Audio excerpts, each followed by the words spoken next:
Selamat bertemu kembali. Shalom, saudara yang terkasih di dalam Tuhan. Kembali lagi kita akan belajar di KKA. Sekarang kita masuk di bagian 2, pelajaran yang ke-9. Selamat kepada kita semua yang sudah bekerja keras dan memiliki komitmen untuk menyelesaikan sudah separuh bagian yang kita pelajari dalam pelajaran KKA ini. Sebelum kita masuk lebih dalam lagi, kita mau berdoa terlebih dahulu. Mari kita akan satu di dalam doa. Kami bersyukur kepadamu Tuhan, pada saat hari ini kami boleh kembali belajar bersama-sama kebenaran firman Tuhan.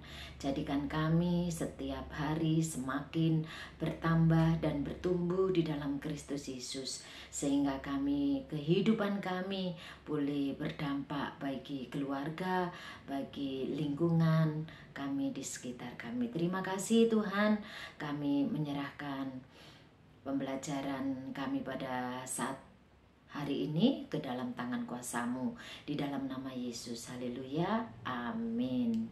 Sekali lagi shalom kepada saudara terkasih di dalam Tuhan. Kita sudah menginjak di pelajaran yang ke-9 di bagian kedua dari buku Menggapai Tujuan, ya.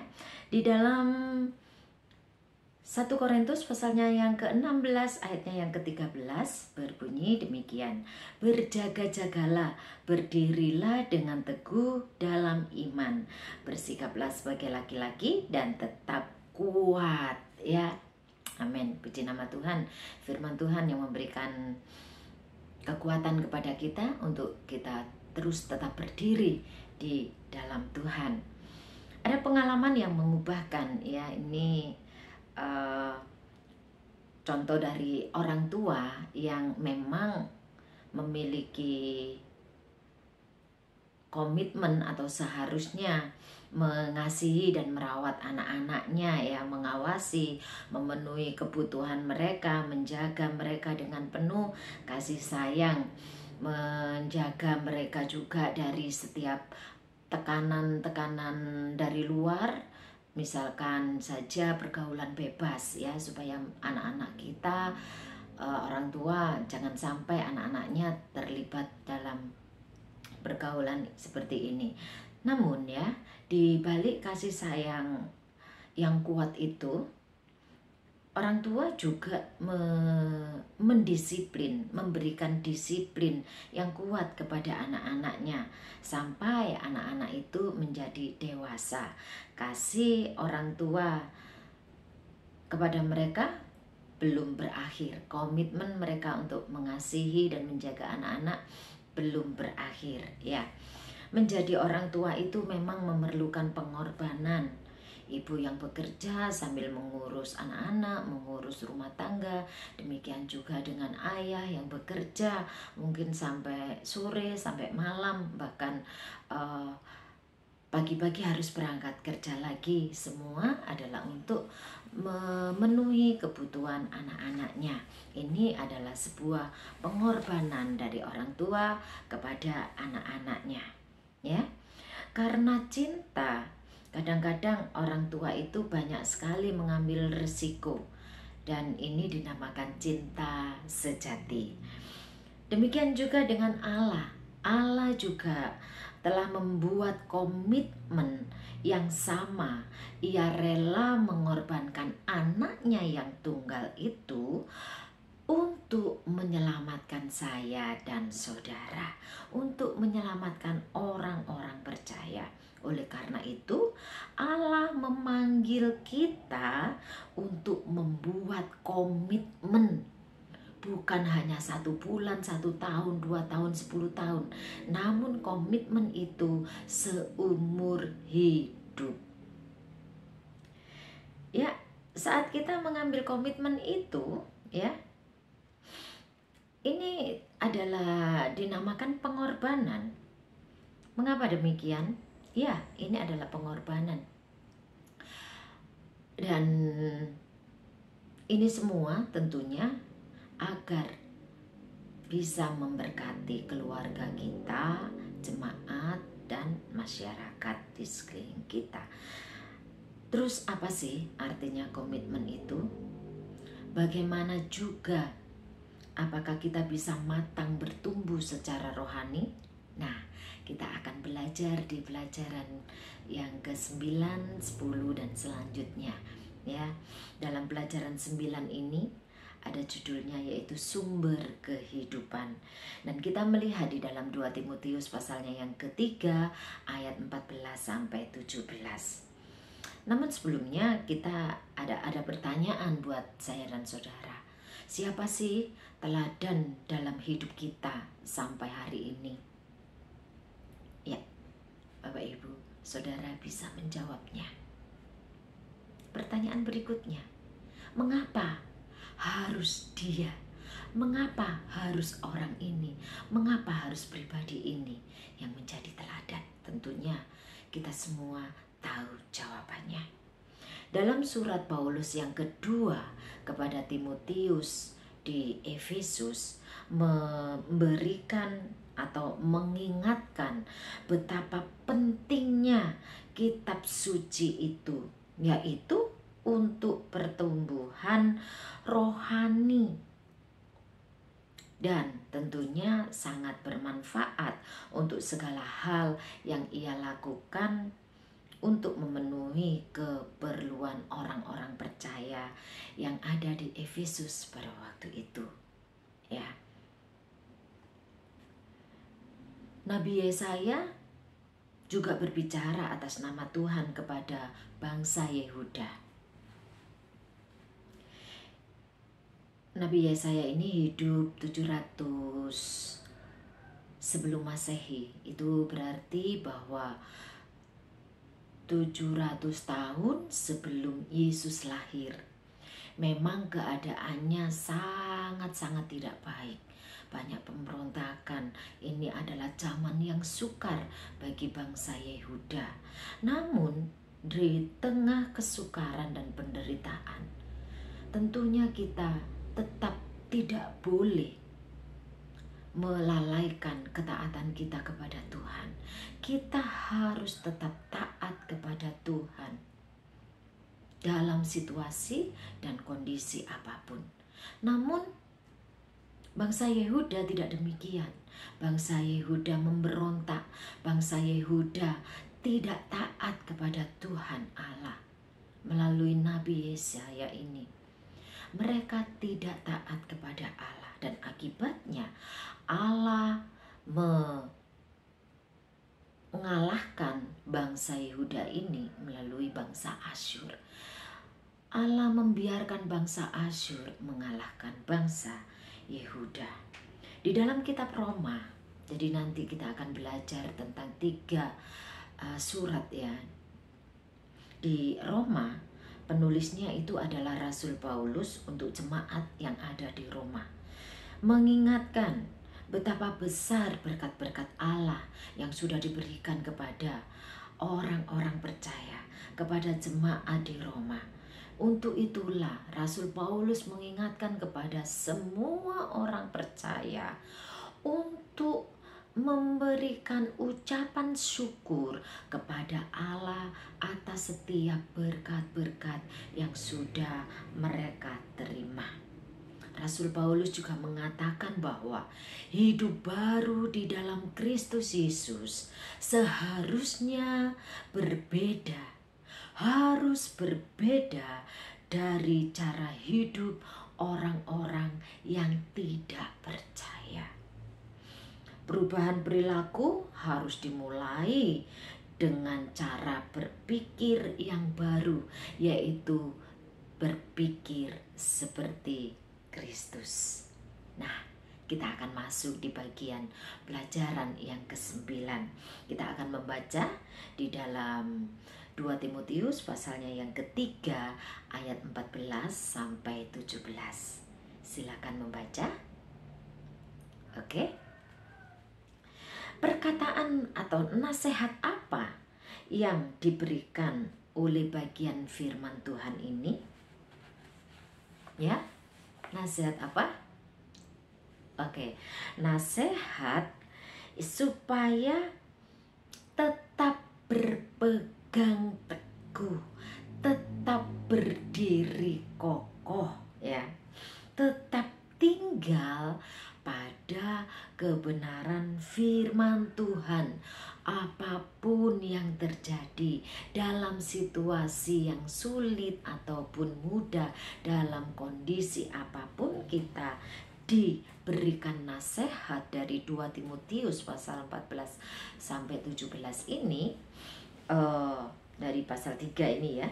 Perkataan nasihat untuk tetap tinggal di dalam firman Tuhan yang memberikan hikmat, memberikan janji, memberikan nasihat, memberikan larangan, memberikan didikan, memberikan hukuman bahkan. Ya, kita harus tetap berdiri kokoh. Banyak hal yang bisa saya dan saudara praktekkan di dalam kehidupan kita melalui hal-hal yang kecil ya, dari hal-hal yang mungkin dikatakan sepele. Dengan firman Tuhan kita bisa mempraktekkan pengajaran firman Tuhan. Semakin hari kita semakin dididik atau diedukasi oleh kebenaran firman Tuhan, dan semakin diperlengkapi tentunya dengan kekuatan pertolongan Roh Kudus ya. Firman Tuhan itu bermanfaat untuk mengajar, di ayatnya yang ke-16, untuk mengajar, menyatakan kesalahan, memperbaiki kelakuan, dan untuk mendidik orang dalam kebenaran. Bahwa dengan Alkitab ini banyak membantu untuk mengekspresikan Kristus Yesus dari kehidupan kita sehari-hari. Mengekspresikan Kristus untuk diberikan kepada orang lain dan lain sebagainya. Tentunya Bapak Ibu Saudara memahami akan hal ini, kita semakin bertumbuh dan semakin diperlengkapi di dalam Kristus Yesus ya.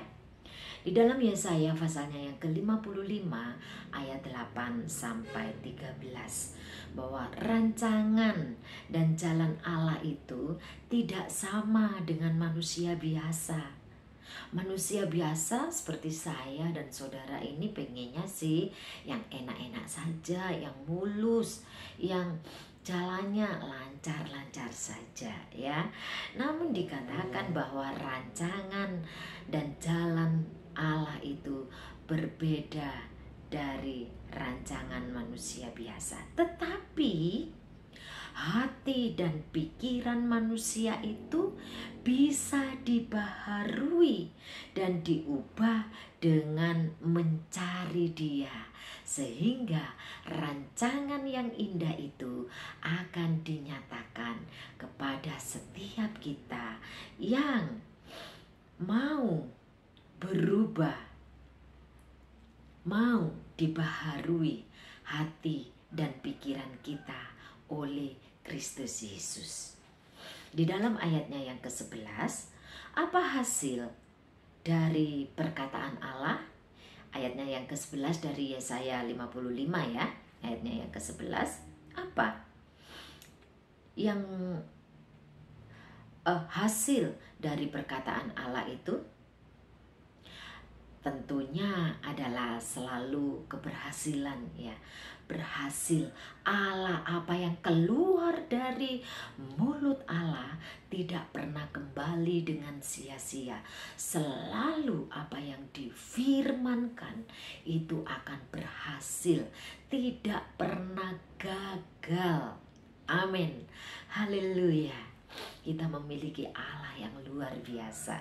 Haleluya. Selanjutnya Bapak Ibu Saudara, pesan dalam firman Tuhan ini membuat dampak yang besar, membuat pengaruh yang luar biasa bagi orang-orang yang taat taat, ya, sekali lagi akan berdampak luar biasa bagi orang-orang yang taat akan firman Tuhan, dan semua janji-janjinya pasti akan digenapi di dalam kehidupan kita. Amin, haleluya.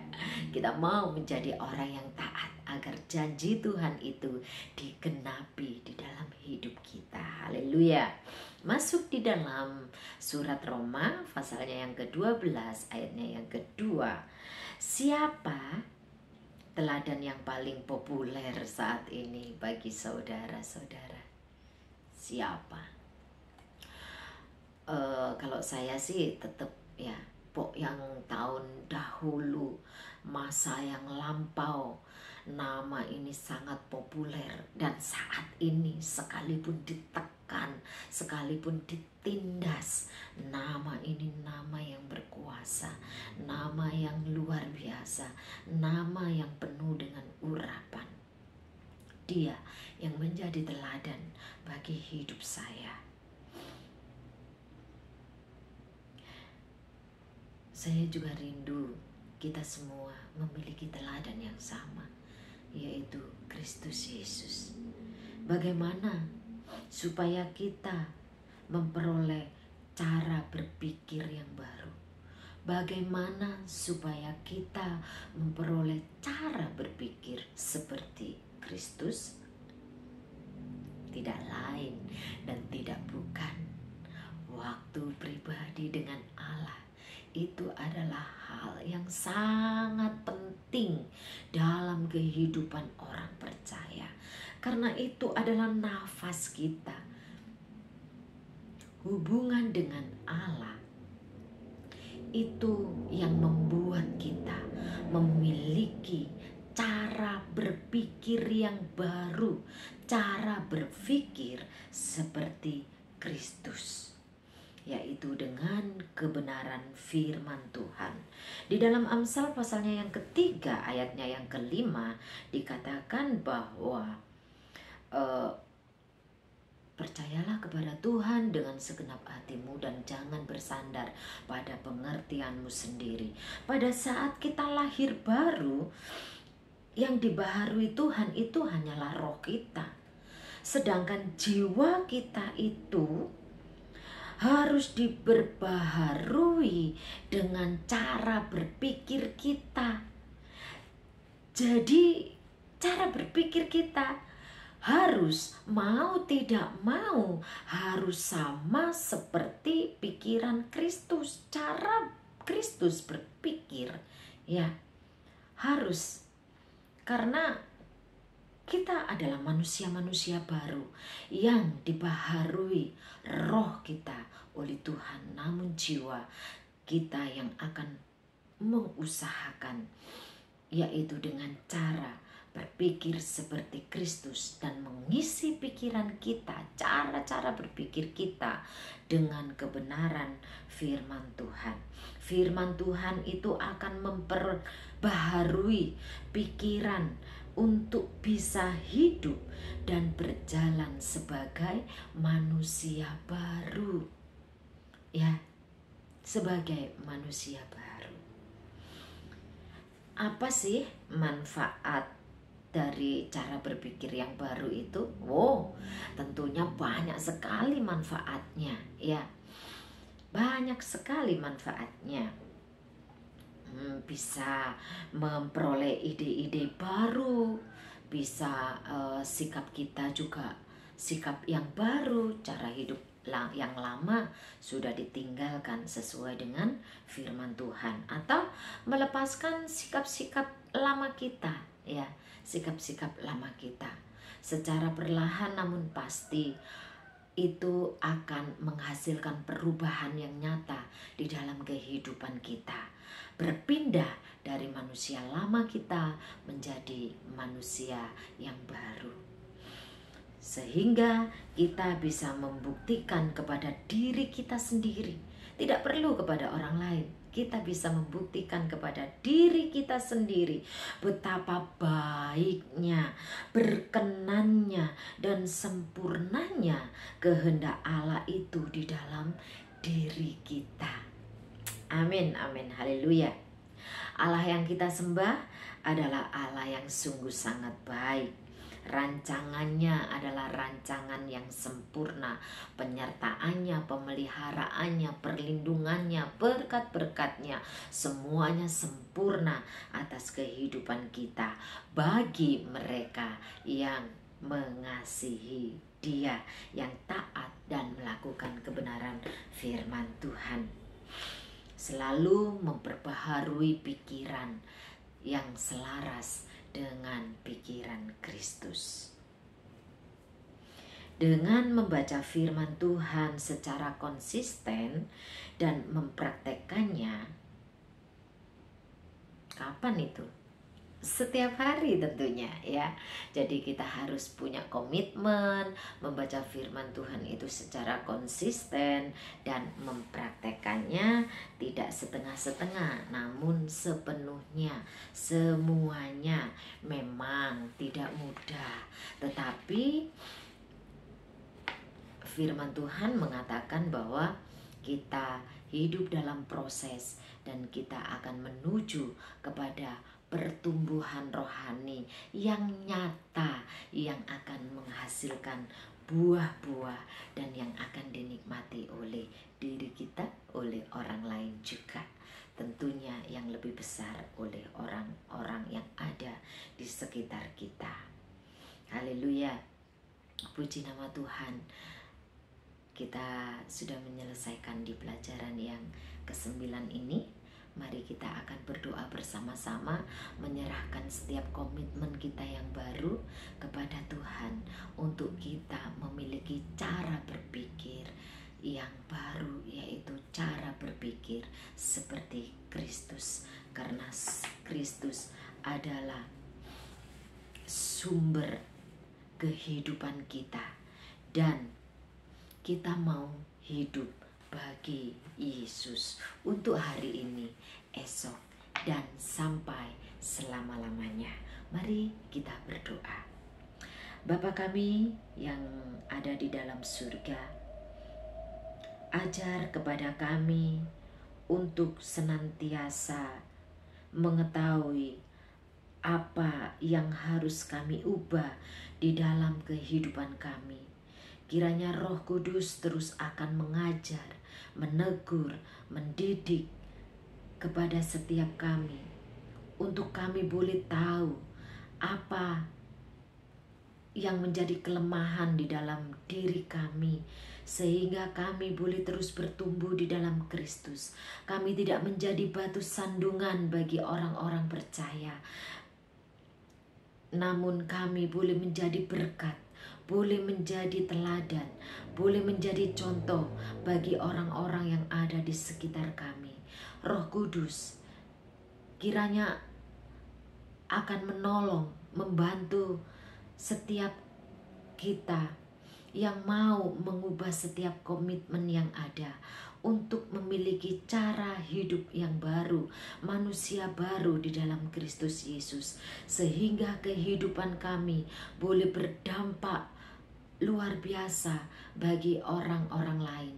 Terima kasih Tuhan, kiranya kami terus boleh hidup bagi Yesus dan terus memuliakan nama-Mu di sepanjang kehidupan kami. Selama kesempatan masih ada, kami mau melakukan yang terbaik.